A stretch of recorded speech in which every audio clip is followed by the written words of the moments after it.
জয় গুরু। সন্তানের সুখ দুঃখ প্রসঙ্গে শ্রী ঠাকুর অনুকূলচন্দ্র।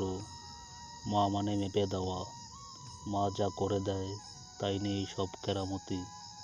প্রত্যেকটি মা চায় যে তার ছেলে সুখী হোক, সুস্থ হোক, সুদীর্ঘজীবী হোক, কৃতি হোক, ভালো হোক। কিন্তু গোড়া কেটে দিয়ে আগায় জল ঢাললে কি হবে?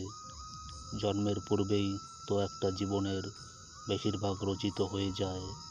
কারণ যে শরীর মন নিয়ে সে জন্মায় তার উপর দাঁড়িয়েই তো তার চলা।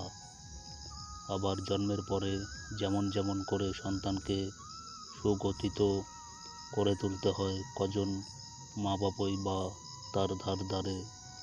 ফলে ছেলেপেলেদের নিয়েই কত কষ্ট পায় আর অদৃষ্টকে ধিক্কার দেয়, অথচ নিজেদের যা করণীয় তা করে না, চলনাও শুধরায় না। আলোচনা প্রসঙ্গে একম খণ্ড।